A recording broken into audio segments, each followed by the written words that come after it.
ନମସ୍କାର। ଗତକାଲି ମୁଁ ଆପଣଙ୍କୁ କହିଥିଲି ଧ୍ୟାନ କ'ଣ, ଆଜି ତା'ର ଦ୍ୱିତୀୟ ଭାଗ। ଧ୍ୟାନ କହିଲେ ଆମକୁ ସାଧାରଣତଃ ଏଇଭଳି ଲାଗିଥାଏ ଯେ କୌଣସି ଏକ କାର୍ଯ୍ୟ ଉପରେ ତୁମେ ତୁମର ମନଟାକୁ ସମ୍ପୂର୍ଣ୍ଣ ଦେଇଦେବା। ଯେମିତି ପିଲାର ପରୀକ୍ଷା ପାଖରେ ଥିଲାବେଳେ ବାପା ମା' କହନ୍ତି, ଆରେ ତୋ ପାଠ ପରୀକ୍ଷା ପାଖ ହେଇ ଆସିଲାଣି, ଏଥର ଟିକେ ପଢ଼ାପଢ଼ିରେ ଧ୍ୟାନ ଦେ, ଖେଳାଖେଳି ଛାଡ଼େ। କି ତୋର ନିଟ୍ ପରୀକ୍ଷା ଅଛି, ଜେଇ ପରୀକ୍ଷା ଅଛି, ଏଥର ବହୁତ ମୋବାଇଲ ଦେଖାହେଲା, ଏଥର ଟିକେ ପଢ଼ାରେ ମନ ଦେ, ଧ୍ୟାନ ଦେ। ତା ଅର୍ଥ କୁହାଯାଏ to focus on something. Indirectly କହିଲେ ଆମେ ଧ୍ୟାନକୁ ବୁଝଉ to concentrate or to focus. But meditation is neither focusing on anything nor concentrating on anything. ଧ୍ୟାନ କହିଲେ ଏକାଗ୍ରତାକୁ ବୁଝାଏନି କି ଫୋକସିଂ କି କିଛି ବୁଝାଏନି।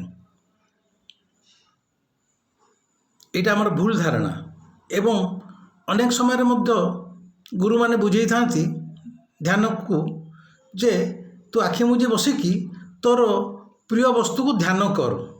ସେ ଈଶ୍ୱରଙ୍କ ମୁହଁ ହେଉ କି ତୋ ପ୍ରେମିକାର ମୁହଁ ହେଉ କିମ୍ବା ତୋର କୌଣସି ଯାହାକୁ ବେଶୀ ଭଲ ପାଉଛୁ ତା ମୁହଁଟାକୁ ଧ୍ୟାନ କର। ତା ଅର୍ଥ ତୁ ଧ୍ୟାନରେ ସେଇ ମୁହଁଟାକୁ ଆଣେ। ତାହା ମଧ୍ୟ ଭୁଲ। ତାହେଲେ ଧ୍ୟାନ ଫେରେ କ'ଣ? ଧ୍ୟାନ ଯଦି ଫୋକସିଂ ହେଲାନି କି କନସେନ୍ଟ୍ରେଟିଂ ନ ହେଲା ତାହେଲେ ଧ୍ୟାନ ପୁଣି କ'ଣ? ଧ୍ୟାନ ହେଲା ପ୍ରକୃତରେ କାହାକୁ ଧ୍ୟାନ କୁହାଯାଏ ନା a state of thoughtlessness. Meditation is nothing but a state of thoughtlessness. ମାନେ ତୁମର ଏଭଳି ଏକ ମାନସିକ ଅବସ୍ଥା ଯେଉଁ ଅବସ୍ଥା ଭିତରେ ତୁମ ଭିତରେ କୌଣସି ଚିନ୍ତା ଆଉ ବିଚାର ଆଦୌ କେହି ଦୌଡ଼ୁନଥିବେ। କାରଣ ମଣିଷ ଏକ ଏଭଳି ପ୍ରାଣୀ, ତାର 24 ଘଣ୍ଟା ଯାକ ତା ମନ ଭିତରେ କିଛି ନା କିଛି ଚିନ୍ତା ବା ବିଚାର, ଥଟ୍ସ ପ୍ରୋସେସ୍ ତାକୁ କହୁଛନ୍ତି, ସେ ଦୌଡ଼ୁଥାନ୍ତି ଘୋଡ଼ା ଭଳିଆ, ରେଷ୍ଟ ନଥାଏ। ଆମେ ଭାବୁ ଯେ ଆମେ ବୋଧେ ରାତିରେ ଶୋଇଲା ପରେ ଆମର ଚିନ୍ତା ରହିଯାଏ। ନା, ରାତିରେ ମଧ୍ୟ ଚିନ୍ତାମାନେ ମନ ଭିତରେ ଦୌଡ଼ୁଥାନ୍ତି। କେମିତି? ସ୍ୱପ୍ନରେ। ଆମେ ରାତିରେ ଯେଉଁ ସ୍ୱପ୍ନ ଦେଖୁ, ଇଆଡ଼େ ଯାଉଛୁ ସିଆଡ଼େ ଯାଉଛୁ, ସିଆଡ଼େ ବୁଲୁଛୁ, ଅମୁକ ବୁଲୁଛୁ, ସେଟା କ'ଣ ସବୁ? ସେଇ ଚିନ୍ତା। ତେଣୁ ଚିନ୍ତା ଆମକୁ କେତେବେଳେ ଛାଡ଼ି ନଥାଏ। ତାକୁ ଆପଣ ଚିନ୍ତା ମାନେ ଓରିଜିନ୍ ମୁଁ ଇଂଲିଶରେ କହୁନି, ଚିନ୍ତା ଯାହା କିଛି ଚିନ୍ତା କରୁଛନ୍ତି ମାନେ ୟୋର ମେଣ୍ଟାଲ ଥଟ୍ ପ୍ରୋସେସ୍। ସବୁବେଳେ କିଛି ନା କିଛି ବିଚାର ମନ ଭିତରେ ସବୁବେଳେ ଧାଉଁଥାଏ। ବସିଲା ବେଳେ ହେଉ, ଶୋଇଲା ବେଳେ ହେଉ, ପ୍ରାର୍ଥନା କଲାବେଳେ ହେଉ, ଝାଡ଼ା ବସିଲା ବେଳେ ହେଉ, ପ୍ରେମ କଲାବେଳେ ହେଉ, ଗୀତ ଶୁଣିଲା ବେଳେ ହେଉ, ସବୁବେଳେ ଚାଲିଥାଏ। ତାହେଲେ ଧ୍ୟାନ କ'ଣ? ଆମେ ଯେଉଁ କହୁଛୁ ମେଡିଟେସନ୍, ମେଡିଟେସନ୍ କ'ଣ? ଯେଉଁ କାଲି କହିଛି, it is not a work, it is not a doing, rather it is a non doing, ଅକ୍ରିୟା। ସେଟା କ'ଣ? ଧ୍ୟାନ ହେଉଛି ସେଇ ଅବସ୍ଥା ଯେଉଁ ଅବସ୍ଥାରେ ତମେ ପହଞ୍ଚିଗଲେ ତା ଭିତରେ ତମର ଚିନ୍ତା ନଥିବ, ଚେତନା ନଥିବ, ବିଚାର ନଥିବ, କିଛି ନଥିବ। You are almost a dead man. A dead man can't sense anything but in meditation you are almost dead. ତୁମର ମନ ମରିଯାଇଛି, ମନ ଭିତରେ କେହି ଦୌଡ଼ୁନାହାନ୍ତି, କିନ୍ତୁ ତଥାପି ତୁମେ ସଜାଗ ଅଛ। You are aware. That awareness is still there within your mind but having no thoughts at all. That is meditation. ଏବଂ এই ଧ୍ୟାନର ଅବସ୍ଥା ମଧ୍ୟ ଈଶ୍ୱର ଆମକୁ ଏମିତି କରିଛନ୍ତି, ଆମକୁ ତାର ସ୍ୱାଦ ମଧ୍ୟ ମଝିରେ ମଝିରେ ଚଖଉଛନ୍ତି, କିନ୍ତୁ ଆମେ ତାକୁ ଧରିପାରୁନୁ। ଯେମିତି ଯଥା ଧର ଜଣେ ପେଣ୍ଟିଂ କରୁଛି, ସେ ଯେତେବେଳେ ପେଣ୍ଟିଂ ଭିତରେ ପୁରା ବୁଡ଼ି ଯାଉଛି, ସେତେବେଳେ ସେ ପେଣ୍ଟିଂକି ଛାଡ଼ିଦେଲେ, ତା ତୁଳି, ତା ରଙ୍ଗ, ତା କାନଭାସକୁ ଛାଡ଼ିଦେଲେ ତା ଭିତରେ ଆଉ କିଛି ପଶିପାରୁନି। ତାର ତ ଅନ୍ୟ ଚିନ୍ତା, ଚେତନା, ବିଚାର କିଛି ନାହିଁ। ସେ କ'ଣ ସେଇଥିରେ ମର୍ଜ ହେଇଗଲା। That is also meditation. ଜଣେ ଗୀତ ଭଲ ବୋଲୁଛି, ସେ ଗୀତ ବୋଲିଲା ଭିତରେ ଏତେ ତନ୍ମୟତାର ସେ ବୋଲି ଚାଲିଛି, ସେଇ ମୁହୂର୍ତ୍ତରେ ତା ଭିତରେ ଆଉ କିଛି ଚିନ୍ତା ଚେତନା, ବାହାର ଚିନ୍ତା ଚେତନା ପଶୁନି। That is also meditation. ଜଣେ ଭଲ ନାଚୁଛି, ସେ ନୃତ୍ୟ କଳା ଭିତରେ ବି ସେଇଟା ମଧ୍ୟ ମେଡିଟେସନ୍।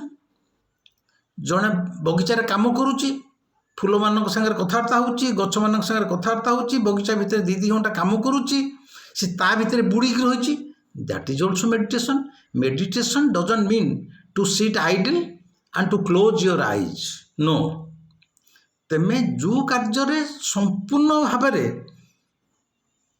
ତୁମର ଚେତନାଟାକୁ ବୁଡ଼େଇ ଦେଲ, ଯାହା ଭିତରେ ଆଉ କେହି ନାହାନ୍ତି, ସେଇଟା ବି ଧ୍ୟାନ।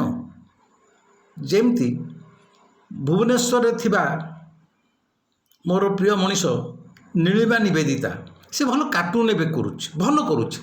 କାର୍ଟୁନ୍ କଲାବେଳେ ସେ ଯେଉଁ ମୁହଁଟା ତାକୁ ଅବିକଳ କରିବାର ଅଛି, ସେଇ ଲୋକର ମୁହଁ ଭଳିଆ ଦୁସିବା ଦରକାର।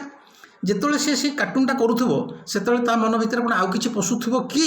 ସେ ତା ଭିତରେ ବୁଡ଼ି ଯାଇଛି, ସେ ଧ୍ୟାନସ୍ଥ ଅବସ୍ଥାରେ ଅଛି। ସବିତା ମହାନ୍ତି କଟକର, ସେ ଭଲ ଗୀତ ବୋଲେ, ଭଲ ହିନ୍ଦୀ ଫିଲ୍ମ ଗୀତ, ପୁରୁଣା ଗୀତ ବୋଲେ, ଜଗନ୍ନାଥଙ୍କ ପାଖରେ ଅତି ଭାବପ୍ରବଣତାରେ ଗୀତ ବୋଲେ, ଜଗନ୍ନାଥଙ୍କୁ ଘଣ୍ଟା ଘଣ୍ଟା ଧରି ପ୍ରେମ କରେ। ସେଇଟା ବି ଧ୍ୟାନ, କାରଣ ସେତେବେଳେ ଆଉ କେହି ପଶି ପାରୁନାହାନ୍ତି। ତେଣୁ ମୁଁ କହିବା କଥା, ଏମିତି ଦେଖିଲେ ଖାଲି ଯେ ଆଖି ମୁଜି ବସିଯିବାଟା ଧ୍ୟାନ ତା ନୁହଁ। In whatever work you are doing, if your mind and body is completely submerged with that work in which you just forget yourself, you just forget your identity, you just forget your existence, then you are in a meditative state, you are very much in meditation। ଏବଂ ଏହା ମଧ୍ୟ କହୁଛି, ଆଉ ଟିକେ ପରିଷ୍କାର ବୁଝେଇ ଦେବା ପାଇଁ, ଏଇ ଯେଉଁ ଉଦାହରଣ ଦୁଇଟା ଦେବି, ଆକୁ ଅନ୍ୟମାନେ କେହି ଭୁଲ ଅର୍ଥରେ ବୁଝିବେନି, ବୁଝେଇବା ପାଇଁ ମୁଁ କହୁଛି। ପ୍ରକୃତ ଯେଉଁ ଧ୍ୟାନ, ସେ ଯେଉଁ ଧ୍ୟାନ ଭିତରେ ବସିଗଲା ପରେ ଆଖି ମୁଜିକି ଯେଉଁ ମଣିଷ ଭିତରେ ଆଉ ଚିନ୍ତା ବିଚାର କିଛି ଦୌଡ଼ୁ ନଥାଏ, ସେ ମୁହୂର୍ତ୍ତ ଧ୍ୟାନଟା ଏକ୍ଜାକ୍ଟଲି ପ୍ରକୃତ ଅର୍ଥରେ ସେଇ ମୁହୂର୍ତ୍ତଟା କ'ଣ, ତାକୁ ମଧ୍ୟ ଈଶ୍ୱର ଆମ ଭିତରେ ସେ ଅନୁଭୂତିଟା ଦେଇଛନ୍ତି। ସେ ଅନୁଭୂତିଟା ହେଲା ସମ୍ଭୋଗର ଅନୁଭୂତି। Those who are married, they must have experienced that at the peak of their sexual game, ଯେଉଁ ସମୟରେ ସମ୍ଭୋଗରେ ପୁରୁଷ ଏବଂ ନାରୀ ଉଭୟଙ୍କର ବୀର୍ଯ୍ୟପାତ ହୋଇଥାଏ, ସେଇ ଯେଉଁ ମୁହୂର୍ତ୍ତଟା, ସେଇ ମୁହୂର୍ତ୍ତଟା ହୁଏତ ଗୋଟେ ସେକେଣ୍ଡକୁ ଯଦି 1000 ଟାଇମ୍ସ ଭାଗ କରି ଦିଆଯାଏ, ସେଇ ମୁହୂର୍ତ୍ତଟା ହେଇପାରେ। କିନ୍ତୁ ସେଇ ଯେଉଁ ମୁହୂର୍ତ୍ତ ବୀର୍ଯ୍ୟପାତର, ସେ ସମୟରେ ସେଇ ମୁହୂର୍ତ୍ତକର ଯେଉଁ ଅନୁଭବଟା, ସେଇ ସମୟଟା ଯେଉଁ ଆନନ୍ଦ ଲାଗେ, ସେଇଟା ହେଉଛି ଧ୍ୟାନର ଆନନ୍ଦ। କାରଣ ସେଇ ମୁହୂର୍ତ୍ତରେ ତୁମେ ପୁରୁଷ କି ନାରୀ, ତୁମର କେତେ ଟଙ୍କା ଋଣ ଅଛି କାହା ପାଖରେ ସୁଝିବାର ଅଛି, ଦିନରେ ଅଛ ନା ରାତିରେ ଅଛ, ଖଟ ଉପରେ ଶୋଇଛ ନା ତଳେ ଶୋଇଛ, ତୁମର ଚିନ୍ତା କ'ଣ, ତୁମ ଉପରେ କ'ଣ କ'ଣ ଦାୟିତ୍ୱ ଅଛି, ମଣିଷ ସବୁ କିଛି ଭୁଲି ଯାଇଥାଏ। ଏବଂ ସେଇ ମୁହୂର୍ତ୍ତ, ସମ୍ଭୋଗର ସେଇ ମିଳନର ସେଇ ଚରମ ମୁହୂର୍ତ୍ତରେ କିଛି ଥଟ୍ସ ନଥାନ୍ତି। You are just in a state of void, ଗୋଟେ ଶୂନ୍ୟତା ଭିତରେ ତୁମେ ଥାଅ, ଉଭୟ ପୁରୁଷ ଓ ନାରୀ। ସେଇ ଯେଉଁ ମୁହୂର୍ତ୍ତକର ଅନୁଭବ, ସେଇଟା ହେଉଛି ଧ୍ୟାନର ସ୍ୱାଦ, ଯେଉଁଟା ସାଧୁ ସନ୍ଥମାନେ ଯେଉଁ ତୁମେ ସମ୍ଭୋଗ ଦ୍ୱାରା ଯେଉଁ ମୁହୂର୍ତ୍ତର ସ୍ୱାଦଟା ପାଇଥାଅ, ସେମାନେ ବିନା ସମ୍ଭୋଗରେ ସେଇ ସ୍ୱାଦଟାକୁ ଘଣ୍ଟା ଘଣ୍ଟା ଧରି ଧ୍ୟାନରେ ପାଇଥାନ୍ତି। ସାଧନାର ଅର୍ଥ ସେୟା, ସାଧନାର ଅର୍ଥ ସେୟା। ସେମାନେ କୌଣସି ସମ୍ଭୋଗକୁ ଯାଆନ୍ତିନି, କିନ୍ତୁ ସେଇ ସମ୍ଭୋଗର ସେଇ ସୁଖ, ସେଇ ସ୍ୱାଦ ସେମାନେ ଘଣ୍ଟା ଘଣ୍ଟା ଧରି ପାଆନ୍ତି। ସମ୍ଭୋଗର ସେଇ ସ୍ୱାଦଟା ଏତେ ମିଠା, ତାକୁ ତ ଯିଏ ଚାହିଁବ ମୁଁ ସବୁବେଳେ ସେଇ ଭିତରେ ରହିବା ପାଇଁ, এইটা ହେଉଛି ଧ୍ୟାନର ସ୍ୱାଦ। ଅଥଚ ଧର those who are not married, ଯେଉଁମାନେ ବାହା ହେଇନାହାନ୍ତି, ସେମାନେ ମଧ୍ୟ ଏ ସ୍ୱାଦଟା ଜାଣିପାରୁଛନ୍ତି। କେମିତି? ମୋ କଥା ଶୁଣିଲା ପରେ ଆପଣ ଚେଷ୍ଟା କରନ୍ତୁ। ଆମେ ପିଲାବେଳେ ଚକା ଚକା ଭଉଁରୀ ଖେଳୁଥିଲେ, ହାତ ଗୋଡ଼ ବୁଲେଇକି ପୁରା ବୁଲୁଥିବା, ପୁରା ଚକା ଚକା ଭଉଁରୀ, ମାମୁଁ ଘର ଚଉଁରୀ, ମାମୁଁ ମୋତେ ମାଇଲା, ଏଇ ଯେଉଁ ଗୀତ ବୋଲି ବୁଲୁଥିବ। ଏ ନେଇ ବଡ଼ ହେଲା ପରେ ମଧ୍ୟ ଆପଣ ଆପଣଙ୍କ ଘରେ ଯେମିତି ସୁଫିଜିମ୍ରେ ଅଛି ହୁଇଲିଂ ଡ୍ୟାନ୍ସ, ଡରଭିସ୍ ମାନଙ୍କର ହୁଇଲିଂ ଡ୍ୟାନ୍ସ, ସେମାନେ ସୁଫିଜିମ୍ରେ ସେ ସନ୍ଥମାନେ ସବୁବେଳେ ଗୋଲ ବହିକି ବୁଲିକି ନାଚୁଥିବେ।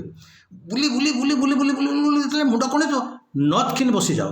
ଯେତେବେଳେ ନଥ୍ କିନି ବସିଯିବ, ସେଇ ଯେଉଁ ମୁହୂର୍ତ୍ତଟା ମୁଣ୍ଡ ବୁଲଉଥିବ, ନଥ୍ କିନି ବସିଯାଇଥିବ, ତା ଭିତରେ ଚିନ୍ତା ବିଚାର ବା ଥଟ୍ସ କିଛି ନଥାନ୍ତି। You are just in a meditative position.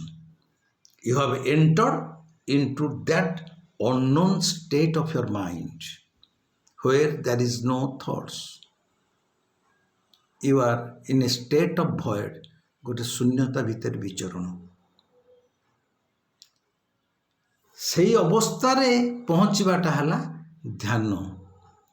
बर्तमान प्रश्न उठे से अवस्था आमे पहुँचवा केमिति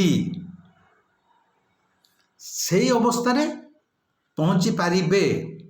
मु जदि पारुची आपण कहीं पारिबेनी। बुद्ध जदि पारिथिले आपण कहीं पारिबेनी। बुद्धंकर से जोड़िया हाथ थिला, जोड़िया आखि, नाक, कान, छा। ईश्वर समस्त की एका पार्ट्स दे छाड़िचंती किंतु आमे हुए तो केमिति पहुँचवा से रास्ता जानिने, बाग जानिने बा से रास्ता पहुँचा जो गुरु आमको रास्ता देखा कथा से मैंने से भली गुरु आम हुए तो पाई पारुनी नले समस्ते पहुँची पारे मोर कहया कथा। तेणु से अवस्था से शून्य अवस्था आम केमिति पहुँची पारिबा सेटा मु कहबी आसंता काली। सेटा होची ध्यानर तृतीय भाग। भावुची ध्यान कहले एक्जाक्टली कौन। इट इज नॉट फोकसिंग और concentrating, rather it is a state of thoughtlessness. एक विचार शून्य मन, एक मृत अवस्था, मनर मृत अवस्था। आज एपिसोड आज एतिकी से भली अवस्था केमिति आमे पशिबा सेटा मु तार बाग बा तार रास्ता पुणी काली कहबी तृतीय भाग रे। रहिली नमस्कार। जो मैंने प्रथम थर पर मोर चैनल टी देखुंत जदि सब्सक्राइब न कर इच्छा कले सब्सक्राइब करि पारंती। नमस्कार।